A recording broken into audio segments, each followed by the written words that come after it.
Hello दोस्तों, मैं अनामिका सिंह स्वागत करती हूँ आप सबका आपके यूट्यूब चैनल नॉलेज कॉर्नर पे। फ्रेंड्स, जैसा कि आप सभी को पता है, बिहार एस्टेट के एग्ज़ाम डेट आ गए हैं। इसमें जो है सबके सब्जेक्ट के हिसाब से अलग अलग डेट मिला है। आपका कौन सा सब्जेक्ट है और आप किस सब्जेक्ट का प्रीवियस ईयर हमारे साथ डिस्कस करना चाहते हैं, वो कमेंट बॉक्स में ज़रूर बताइएगा। आज जो है हम लोग बिहार एस्टेट में अभी तक बॉटनी के जितने भी प्रीवियस ईयर हैं उसको डिस्कस करेंगे टॉपिक वाइज। तो अगर आपको इस चैनल का आपका सपोर्ट और सहयोग मिलता रहेगा तो इस क्रम को आगे बढ़ाएंगे, वरना जो है आगे डिस्कस नहीं किया जाएगा। साथ ही अगर आप किसी और सब्जेक्ट का बॉटनी नहीं पढ़ना चाह रहे हैं, कोई और सब्जेक्ट का एस्टेट का आपका एग्ज़ाम है, तो आप उसको हमें कमेंट बॉक्स में ज़रूर बताइएगा। सारे सब्जेक्ट के जो है वो आपके साथ डिस्कस करवाए जाएंगे। ये बुक है प्रीवियस ईयर क्वेश्चन की, जिसमें आप देख सकते हैं 495 इसका रेट है, और ये आपको बिल्कुल फ्री ऑफ कॉस्ट हमारे चैनल पर प्रोवाइड करवाया जाएगा जिस भी सब्जेक्ट का आप पढ़ना चाहेंगे। टॉपिक वाइज इसमें सारे क्वेश्चन दिए हुए हैं।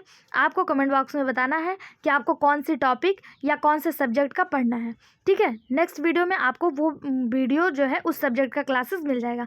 अभी हम लोग बॉटनी से स्टार्ट कर रहे हैं, जिसमें सबसे पहला टॉपिक समान जीव विज्ञान और सूक्ष्म विज्ञान के इंपॉर्टेंट क्वेश्चन है, जिसे आप जनरल बायोलॉजी या फिर माइक्रोबायोलॉजी के नाम से जानते हैं। इसके प्रीवियस ईयर क्वेश्चन जो अभी तक किसी न किसी एग्जाम में पूछे जा चुके हैं एस्टेट के ही, उसको हम लोग देखेंगे। प्रीवियस ईयर क्वेश्चन हमारे लिए बहुत ज़्यादा इंपॉर्टेंट होता है, ये आप सभी को पता होगा। तो इस तरह के और वीडियो पाने के लिए चैनल को सब्सक्राइब करें, वीडियो को लाइक करें और अपने सभी दोस्तों के साथ इसको शेयर करें।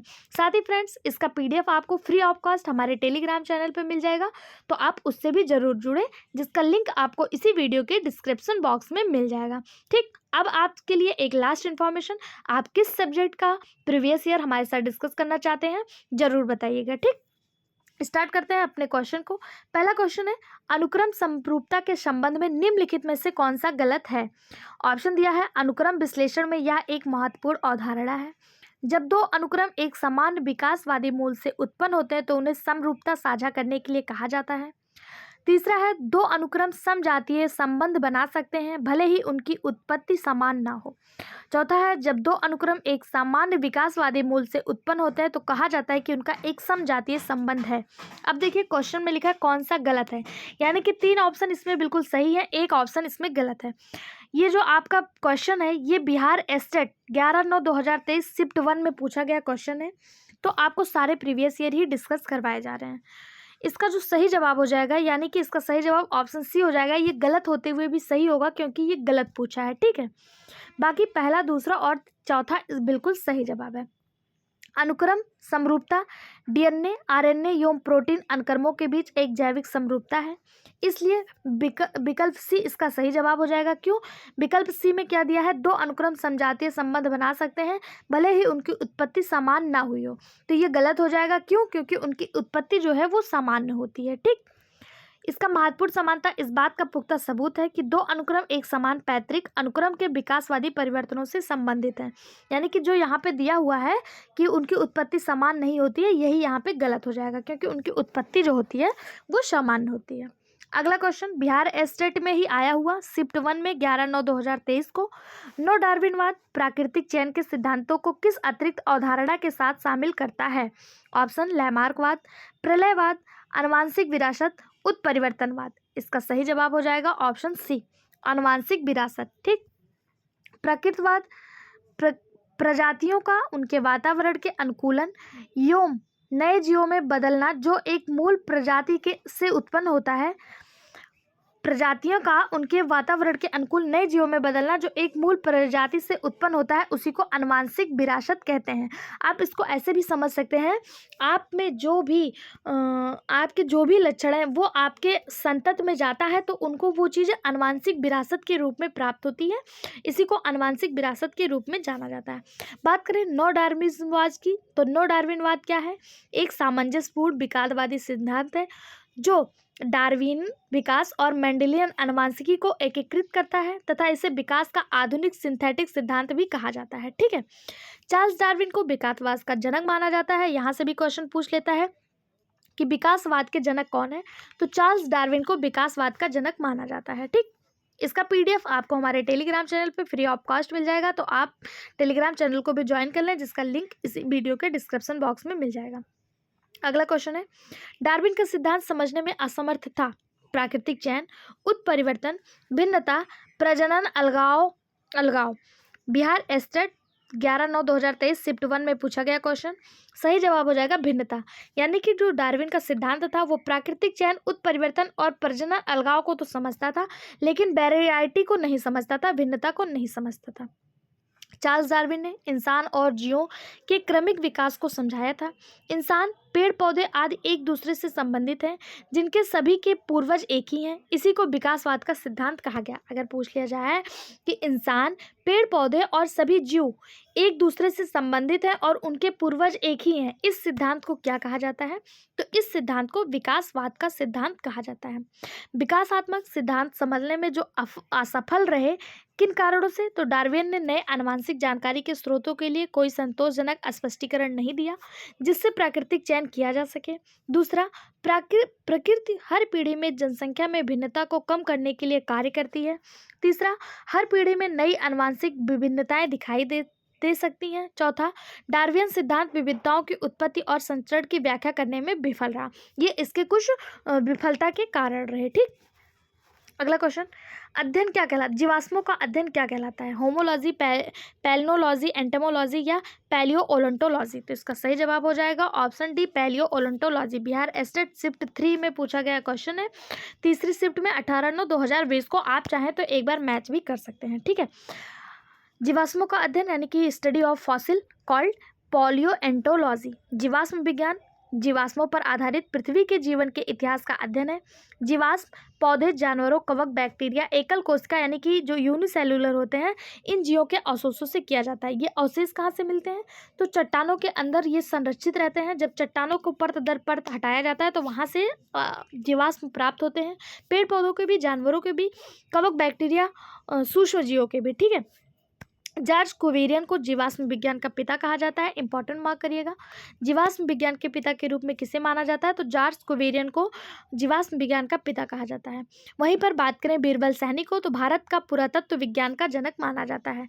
भारत के पुरातत्व विज्ञान के जनक कौन है? तो बीरबल सैनी है। वैसे पुरातत्व विज्ञान की खोज किसने की थी? तो अलेक्जेंडर कनिंघम ने खोज की थी। लेकिन अगर भारत की बात करें तो बीरबल सैनी को भारत का पुरातत्व विज्ञान का जनक कहा जाता है। ठीक, और जीवाश्म विज्ञान के जनक कौन है? तो जॉर्ज कुविलियन जीवाश्म विज्ञान के जनक है। अगला क्वेश्चन, जैविक विकास का आधुनिक सिद्धांत निम्नलिखित में से किस पर बल देता है? ऑप्शन है एकांत पर, उत्परिवर्तन पर, जनसंख्या पर, इन सभी पर। तो जैविक विकास का जो आधुनिक सिद्धांत है वो एकांत, उत्परिवर्तन और जनसंख्या, इन तीनों पर ही बल देता है। इसलिए इसका सही जवाब हो जाएगा ऑप्शन डी। जैविक विकास को समझने के लिए आधुनिक दृष्टिकोण गुणसूत्र, विपथन, उत्परिवर्तन, अलगाव, जनसंख्या जैसे विषयों पर जोर देता है। यह आनुवंशिकी, जनसंख्या, जीन पूल, जीन नियमितता के बारे में स्पष्ट करता है। ठीक, तो ऑप्शन डी इसका सही जवाब हो जाएगा। अगला क्वेश्चन, पैंगेनेसिस का सिद्धांत किसके द्वारा दिया गया?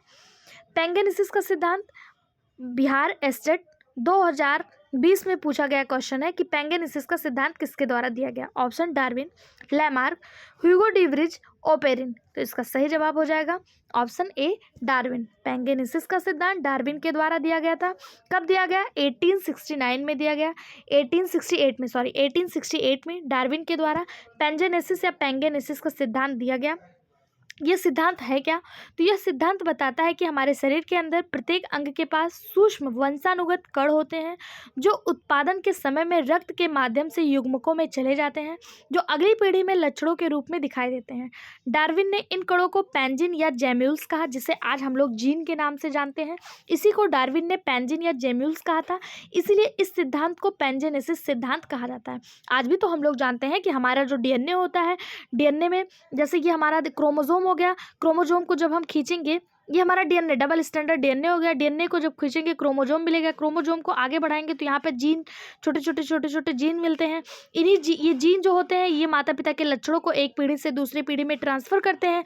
तो डार्विन ने इनको जीन ना कह के जेम्यूल्स या फिर पैंजिन कहा था। तो इनके इसी सिद्धांत को पैंजेनेसिस का सिद्धांत कहा जाता है। ये 1868 में इन्होंने ये सिद्धांत दिया था, 1868 में। ठीक, अगला क्वेश्चन है,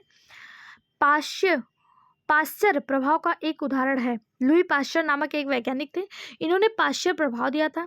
पूछा जा रहा है कि उसका उदाहरण है पेंसिलिन, पेंसिलियम, सैक्रोमाइसिस, बेल्सियस, एक से अधिक इनमें से कोई नहीं। बीपीएससी बिहार टीआरई का जो एग्जाम हुआ था उसमें पूछा गया ये क्वेश्चन है। इसका सही जवाब ऑप्शन बी सैक्रोमाइसिस। पाश्चर प्रभाव का उदाहरण सैक्रोमाइसिस है। सैक्रोमाइसिस क्या होता है? इसमें ईस्ट में देखा जाने वाला पाश्चर प्रभाव उस घटना को संदर्भित करता है जहां अवायवीय स्थिति की तुलना में ऑक्सीजन की उपस्थिति में ग्लूकोज की खपत दर कम हो जाती है। ठीक, सैक्रोमाइसिस के अंतर्गत क्या आता है? ईस्ट जैसे चीजें आती हैं। ईस्ट आप सभी जानते होंगे जिसे खमीर कहा जाता है, या ऑक्सीजन की अनुपस्थिति में अवायवीय किण्वन के लिए ईस्ट की प्राथमिकता के कारण होता है, क्योंकि यह ऑक्सीजन की उपस्थिति में अपने चयापचय को किण्वन से श्वसन में स्थानांतरित करके पाश्चर प्रभाव को दर्शाता है। ठीक, तो ऑप्शन बी इसका सही जवाब हो जाएगा। अगला क्वेश्चन, जेनेटिक बहाव की घटना का सबसे अधिक किस आबादी में होने की संभावना है? छोटी और इनब्रिड, जो जीन प्रवाह से गुजर रही है, एलोपैट्रिक, एक से अधिक इनमें से कोई नहीं। बिहार टीआरई 1 में आया हुआ क्वेश्चन है। क्वेश्चन पूछा है, phenomenon of genetic drift is most likely to occurs in population that are. इसका सही जवाब हो जाएगा option a small and inbred, छोटी और इनब्रिड। ऑप्शन ए इसका सही जवाब हो जाएगा। ठीक है, आमतौर पर जेनेटिक ड्रिफ्ट आनुवांशिक बहाव इनब्रिड और छोटी आबादी में होने की संभावना सबसे अधिक होती है, जहां कभी कभार एलील के नष्ट होने की संभावना अधिक होती है, क्योंकि एलील आवृत्तियों में कुछ पीढ़ियों के दौरान तेजी से और काफ़ी हद तक भिन्नता होने या आच्छादित घटनाओं के कारण बहाव की अधिक संभावना होती है, अर्थात छोटी आबादी तेजी से बदलाव का अनुभव कर सकती है। तो ऑप्शन ए इसका सही जवाब हो जाएगा। अगला क्वेश्चन जो बिहार एस्टेट 2020 में पूछा गया, वह Darwin is associate with, Darwin संबंधित हैं अकार्बनिक विकास से, प्राकृतिक चयन से, उत्परिवर्तन से, या इन सभी से। तो इसका सही जवाब हो जाएगा ऑप्शन ए नेचुरल सिलेक्शन से, प्राकृतिक चयन से। डार्विन जो है ये प्राकृतिक चयन यानी कि नेचुरल सिलेक्शन से संबंधित है। ऑप्शन बी इसका सही जवाब हो जाएगा। ठीक है, इनकी एक बुक थी द वर्जिन ऑफ स्पीसीज, इसमें इन्होंने प्राकृतिक चयन की अवधारणा को पेश किया था। इन्होंने बताया था जितने भी जीव होते हैं उनके जो अंग होते हैं, उनकी जो शारीरिक संरचना होती है वो प्राकृतिक चयन के आधार पर डिपेंड करती है। जैसे इन्होंने, आप लोगों ने देखा होगा, एक सिद्धांत दिया था जिसमें इन्होंने बताया था कि जो जिराफ होती है उसकी जो गर्दन है वो पेड़ पत्ती खाने की वजह से धीरे धीरे ऊँची हो गई थी। तो इसी को इन्होंने नेचुरल सिलेक्शन बताया है। ठीक है, तो ऑप्शन बी इसका सही जवाब हो जाएगा। अगला क्वेश्चन, अगर आपसे पूछ लिया जाए उत्परिवर्तन का सिद्धांत किसने दिया, तो ह्यूगो डी ब्रिज नामक के एक वैज्ञानिक थे जिन्होंने उत्परिवर्तन का सिद्धांत दिया था। अगला क्वेश्चन, अब कुछ क्वेश्चन बायोलॉजिकल क्लासिफिकेशन से आए हैं, उनको हम लोग देख लेते हैं। आधुनिक जैविक नामकरण का प्रारंभिक चरण कौन सा था? 1856, 1768, 1747 या फिर 1857। बिहार एस्टेट 2023 में पूछा गया क्वेश्चन, इसका सही जवाब ऑप्शन बी 1758। आधुनिक जैविक नामकरण का प्रारंभिक चरण 1758 था। ये किया किसने था? तो कैरोलस लिनियस नामक एक वैज्ञानिक थे जिन्हें वर्गीकरण विज्ञान का जनक कहा जाता है। अगर आपसे पूछ ले कि फादर ऑफ क्लासिफिकेशन, तो कैरोलस लिनियस को वर्गीकरण विज्ञान का जनक कहा जाता है। इनकी एक बुक थी जिसे स्पीसीज प्लांटेरम कहा जाता है।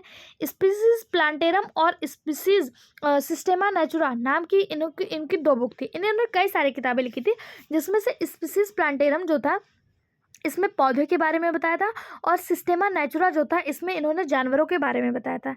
स्पीसीज प्लांटेरम जो इनकी बुक आई थी 1753 में आई थी, और सिस्टेमा नेचुरा का 10वां संस्करण 1758 में प्रकाशित हुआ था।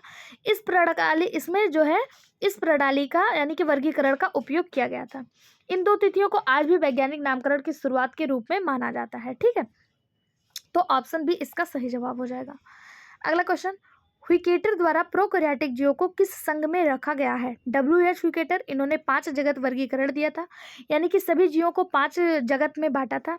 RPSC TGT बायोलॉजी और RPSC PGT दोनों में पूछा गया क्वेश्चन है कि ह्यूकेटर के द्वारा प्रोकैरियोटों को किस में रखा गया? Animalia, Plantae, Monera, Protista. Option C इसका सही जवाब हो जाएगा कि ह्यूकेटर ने 5 जगत वर्गीकरण दिया, जिसमें इन्होंने प्रोकैरियोटिक जीवों को मोनेरा में रखा। ठीक है, ऑप्शन सी इसका सही जवाब हो जाएगा। ये वर्गीकरण इन्होंने दिया कब था? तो 1969 में इन्होंने 5 जगत वर्गीकरण दिया था। ठीक, इसमें इन्होंने प्रोकैरियोटिक जीवों को मोनेरा में रखा था। वे जीव जिनमें प्रोकैरियोटिक, प्रो कैरियोटिक, ये एक ग्रीक भाषा का शब्द है। इसको जो है प्रो मतलब होता है प्रिमिटिव और कैरियॉन्स मतलब होता है न्यूक्लियस। ऐसे जीव जिनका न्यूक्लियस बहुत ही प्रिमिटिव टाइप का, बहुत ही छोटा, अति विकसित अविकसित होता है, उन्हें प्रोकैरियोटिक जीवों के अंतर्गत रखा जाता है। इनमें कोई भी कोशिकांग नहीं पाए जाते हैं। जीव की कोशिका जो होती है वो एक मतलब इनका जो न्यूक्लियस होता है वो भी बिल्कुल अविकसित होता तो है लेकिन अविकसित होता है, ठीक है। ऐसे जीवों को प्रोकैरियोटिक के अंतर्गत रखा जाता है। ये जो जीव होते हैं यूकैरियोटिक जीवों की तुलना में बहुत ज़्यादा छोटे होते हैं और ये हमें हमारी नग्न आंखों से दिखाई नहीं देते हैं। अब बात करें मोनेरा के अंतर्गत किन किन जीवों को रखा जाता है, तो मोनेरा के अंतर्गत बैक्टीरिया, साइनोबैक्टीरिया, आर्कीबैक्टीरिया, माइकोप्लाज्मा जैसे जीवों को रखा जाता है और इसी के अंतर्गत प्रोकैरियोटिक जीवों को रखा गया है। जो 5 जगत वर्गीकरण है इसमें एनिमेलिया, प्लांटी, प्रोटिस्टा, मोनेरा, इसके अलावा एक और इन्होंने दिया है फंगस, FUNGI, फंगी, जिसे आप फंगस या कवक के नाम से जानते हैं। ये 5 जगत वर्गीकरण WH व्हिटेकर के द्वारा दिया गया, ठीक। यहाँ पे आप देख सकते हैं डायग्राम में कि ये जो किंगडम मोनेरा है उसके जीव यहाँ पे दिए हुए हैं, ठीक है। अगला क्वेश्चन, वर्गीकरण की उच्चतम कोटि क्या है? ये बहुत ज़्यादा पूछा जाने वाला क्वेश्चन है और बिहार PGT 2019 में आया हुआ भी क्वेश्चन है। तो वर्गीकरण के जो वर्गीकरण है, कैरोलस लिनियस ने जो वर्गीकरण का सिद्धांत दिया था, इसको इन्होंने एक क्रम में विभाजित किया था। यहाँ पे पूछा जा रहा है वर्गीकरण की उच्चतम कोटि क्या होगी, तो इसका सही जवाब हो जाएगा ऑप्शन डी, किंगडम वर्गीकरण की उच्चतम कोटि हो जाएगी अगर इसको कभी कभी आरोही और अवरोही क्रम में लगाने को आ जाता है। तो सबसे पहले आप जान लीजिए, सबसे पहले आता है किंगडम, ठीक, जिसे आप जगत कहते हैं। उसके बाद आता है फाइलम। अगर आप जूलॉजी पढ़ रहे हैं यानी कि प्लांट को स्टडी कर रहे हैं तो आप फाइलम लिखेंगे। अगर आप एनिमल को स्टडी कर रहे हैं तो फाइलम लिखेंगे। अगर आप प्लांट को स्टडी कर रहे हैं तो उसमें डिवीजन लिखा जाता है, ठीक है, डिवीजन। ये हो गया, ये दोनों एक साथ नहीं आते हैं, या तो प्लांट लिखेंगे या फिर डिवीजन। उसके बाद आपका आता है क्लास, क्लास के बाद आता है ऑर्डर, ऑर्डर के बाद आता है फैमिली, फैमिली के बाद आता है जीनस, जीनस के बाद आता है species. Kingdom, plant, class, order, family, genus, species, ये आपका क्रम होता है। अगर आपसे पूछ ले कि घटते क्रम में लगाइए तो आप ऐसे लगाएंगे, अगर बढ़ते क्रम में लगाना होगा तो सबसे पहले species, genus, family, order, class, phylum और किंगडम, ऐसे आता है, ठीक है। कभी कभी आपसे पूछ लिया जाता है कि क्लास के बाद क्या आता है, तो क्लास के बाद ऑर्डर आता है, ऑर्डर के बाद फैमिली, फैमिली के बाद जीनस, जीनस के बाद स्पीसीज, ये इसका क्रम होता है, ठीक। और इसको दिया किसने था, तो कैरोलस लिनियस के द्वारा क्लासिफिकेशन सिद्धांत दिया गया था, इसीलिए कैरोलस लिनियस को फादर ऑफ टेक्सोनॉमी कहा जाता है। अगला क्वेश्चन, अमीबा में यदि एक्टिन को संदर्भित यानी अवरोधित करने वाली औषधि की सुई लगा दी जाए तो उसकी गति क्या होगी? तुरंत रुक जाएगी, द्रुतगत हो जाएगी, मंदत हो जाएगी या अप्रभावित रहेगी? तो अमीबा जो होता है इसमें अगर आप सुई इंजेक्ट कर देंगे तो वह तुरंत ही उसकी गति जो होगी वो रुक जाएगी। UP TGT में पूछा गया क्वेश्चन है। यदि अमीबा में एक्टिन को अवरोधित करने वाली दवा इंजेक्ट कर दी जाए यानी सुई लगा दी जाए तो उसके जो एंटीबॉडी होते हैं वो सक्रिय हो जाते हैं और उसकी गति जो होती है वो रुक जाती है। अर्थात अमीबा जो इस तरह से पैरासिस्टिक मूवमेंट करता है, अमीबा जो होता है ना ये अमीबॉइड मूवमेंट करता है, अमीबॉइड मूवमेंट यानी कि ये अपने बॉडी को किसी भी आकार में बदल लेता है और बॉडी के कहीं से भी भाग से खाना को, फूड को जो है वो इनगल्फ कर लेता है। ये गति जो होगी ये इसकी रुक जाएगी, ठीक। अगला क्वेश्चन, ट्रिप्नोसोमा बहुरूपी होता है, इसके निम्नलिखित प्रस्थाओं में से किसमें कशाव नहीं होता है? कशाव यानी फ्लैजला नहीं होता है। लेप्रोमोनाड, क्लिथीडियल, ट्रिप्नोसोम या लिस्मैनियल।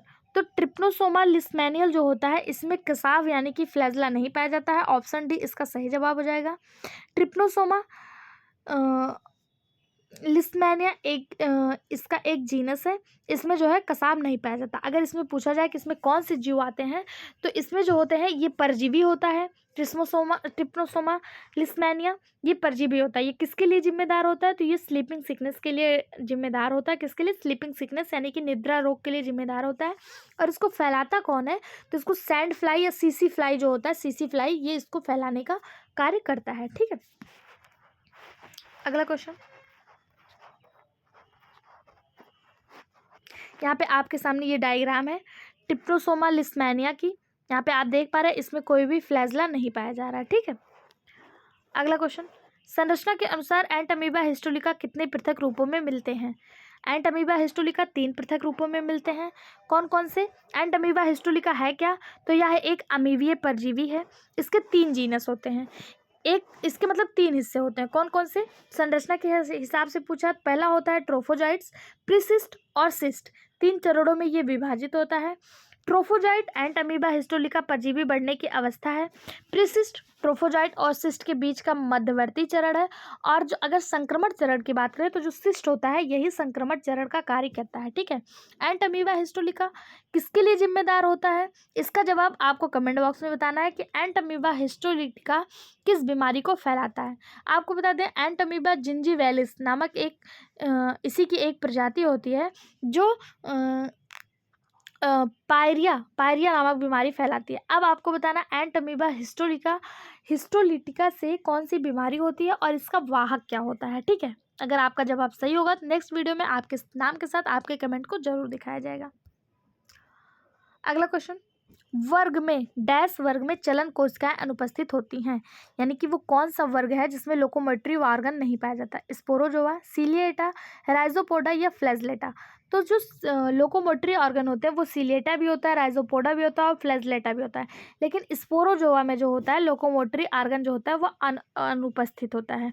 स्पोरोजोआ जो है यह एक प्रकार का परजीवी जीव है, या अपना भोजन स्वयं नहीं बनाता है, या आंतरिक भाग से जो है वो भोजन ग्रहण करता है। स्पोरोजोआ प्रोटोजोआ वर्ग का एक जीव है, या आंतरिक परजीवी के अंतर्गत आता है और इसमें कोई भी लोकोमोटरी ऑर्गन नहीं होता है, या किसी भी जीव से चिपक जाता है और वहीं से अपना भोजन जो है वो ग्रहण करता है। तो ऑप्शन ए इसका सही जवाब हो जाएगा। अगला क्वेश्चन, निम्नलिखित में से कौन सा एक रोग प्रोटोजोआ के कारण होता है? न्यूमोनिया, मलेरिया, सामान्य जुकाम, टाइफाइड? ऐसे क्वेश्चन आपको यूपीएलटी ग्रेड जो हमारी क्लासेस चल रही हैं उसमें भी देखने को मिल जाएगा। वहाँ पे भी साइंस के आपके अच्छे खासे क्वेश्चन अच्छे से डिस्कस किए गए हैं, आप उन्हें भी ज़रूर देखिएगा। ठीक है, और ऐसे क्वेश्चन आपको जब आप डिजीज़ वाली चैप्टर पढ़ेंगे तो उसमें देखने को मिलेगा। तो आप अगर चाहेंगे तो हम चैप्टर वाइज बोर्ड पे आपको सारे चैप्टर वाइज क्लास भी करवा देंगे। अगर आप चाहते हैं तो हमें कमेंट बॉक्स में ज़रूर बताइएगा कि आप चैप्टर वाइज क्लास करना चाहते हैं, तो हम ज़रूर करवाएंगे। ठीक है, कौन सा रोग प्रोटोजोआ के कारण होता है? न्यूमोनिया, मलेरिया, सामान्य जुकाम या टाइफाइड? ये देखिए, आरपीएससी पीजीटी बायोलॉजी और आरपीएससी पीजीटी में पूछा गया, 15 और 16 दोनों में पूछा गया क्वेश्चन। इसका सही जवाब हो जाएगा ऑप्शन बी, मलेरिया। मलेरिया किसके कारण होता है? तो मलेरिया एक प्लाज्मोडियम नामक परजीवी होता है, प्लाज्मोडियम नामक प्रोटोजोआ होता है जो मलेरिया फैलाने का कार्य करता है। ठीक है, तो ऑप्शन बी इसका सही जवाब हो जाएगा। और यह किसके काटने से, इसका वाहक कौन होता है? तो एनाफ्लीज मादा मच्छर जो होता है, फीमेल मॉस्किटो एनाफ्लीज जिसका नाम होता है, वो प्लाज्मोडियम को फैलाता है। ठीक है, प्लाज्मोडियम मलेरी नामक एक परजीवी होता है, ये एक प्रकार का प्रोटोजोआ है, ये मलेरिया फैलाता है। इसका वाहक होता है मादा एनाफ्लीज मच्छर। ठीक, अगला क्वेश्चन, निम्नलिखित में से कौन सा प्रोटोजोआ अंतः परजीवी का उदाहरण नहीं है? Trichomonas tenax, Plasmodium vivax, Leishmania donovani, Hydramoeba hydroxena? इसका सही जवाब हो जाएगा option D, Hydramoeba hydroxena. Trichomonas tenax, Plasmodium vivax और लिस्मैनिया डोंडोवनी ये तीनों परजीवी अंतः परजीवी हैं, जबकि हाइड्रामीबा हाइड्रोक्सेना या अंतः परजीवी प्रोटोजोआ का उदाहरण नहीं है। यह हाइड्रा के बाह्य परजीवी होते हैं, ये परजीवी तो है लेकिन क्या है, बाह्य परजीवी हैं। और किसके? हाइड्रा के। हाइड्रा क्या है? हाइड्रा सिलेंट्रेटा वर्ग का एक एनिमल है और इसी के बाह्य परजीवी जो होते हैं वो हाइड्रामीबा हाइड्रोक्सेना होते हैं। ठीक है, और यह एपिडर्मल कोशिकाओं पर से भोजन प्राप्त करता है। एपिडर्मल यानी कि सबसे पहली स्किन जो होती है वहाँ से भोजन प्राप्त करता है। वहीं पे बात करें प्लाज्मोडियम वाइवेक्स की, तो यह मलेरिया रोग का वाहक होता है। यह एक अंतः परजीवी है और मनुष्य की रक्त कोशिकाओं के भीतर होता है। इसका वाहक जो होता है वो मच्छर होता है। फिर है ट्राइकोसोमा टेक्सन, या मुख्य गुहा के अवायवीय अंतः परजीवी के रूप में होता है। और लिस्मैनिया डोंडोवनी या एक प्रकार का प्रोटोजोवन अंतःजीवी है जो मनुष्य के रेगुलेटर एंडोथेरेटिक सिस्टम की कोशिकाएं होती हैं। इसमें काला आजार या आंत का लिस्मैनियासिस पैदा करता है। यहाँ से इंपॉर्टेंट क्वेश्चन आता है कि लिस्मैनिया डोंडोवानी से कौन सी बीमारी होती है? तो लिस्मैनिया डोंडोवानी से काला आजार नामक बीमारी देखने को मिलती है। ठीक, अगला क्वेश्चन, अमीबा में स्यूडोपोडियम के कचाव गोपक का निर्माण होता है, यानी कि pseudopodium of amoeba is made up of. Hyaline cap of pseudopodia of amoeba is made up of. जो हाइलिन कैप होता है अमीबा के स्यूडोपोडिया का वो किससे बनता है? एक्टोप्लाज्म से, मीजोप्लाज्म से, एंडोप्लाज्म से या सभी से? तो इसका सही जवाब हो जाएगा ऑप्शन ए, एक्टोप्लाज्म से। अमीबा के स्यूडोपोडिया के हाइलिन कैप का निर्माण एक्टोप्लाज्म से होता है। ऑप्शन ए इसका सही जवाब हो जाएगा। अगला क्वेश्चन, अमीबा की संकुचनशील रिक्तिका के लिए सत्य है सिस्टोल धीरे धीरे लेकिन डायस्टोल अचानक होता है, सिस्टोल अचानक तथा डायस्टोल धीरे धीरे होता है, सिस्टोल तथा डायस्टोल दोनों अचानक होता है, सिस्टोल तथा डायस्टोल दोनों धीरे धीरे होता है। सिस्टोल डायस्टोल क्या होता है?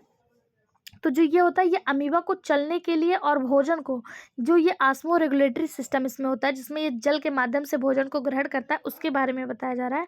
तो इसका सही जवाब हो जाएगा ऑप्शन बी, इसमें सिस्टोल अचानक और डायस्टोल धीरे धीरे होता है। ठीक है, ऑप्शन बी इसका सही जवाब हो जाएगा। अमीबा की संकुचनशील रिक्तिका यानी कि जो इनका फूड वैक्यूल होता है उसमें सिस्टोल अचानक और डायस्टोल धीरे धीरे होता है। संकुचनशील रिक्तिका अमीबा में पानी के संतुलन को बनाए रखने में मदद करती है। इसका कार्य क्या होता है? तो यह अंतःपरासरण यानी कि आस्मो रेगुलेशन नामक प्रक्रिया के माध्यम से कोशिका से पानी को पंप करता है। डायस्टोल की अवस्था में पानी धीरे धीरे रिक्तिका में आता है।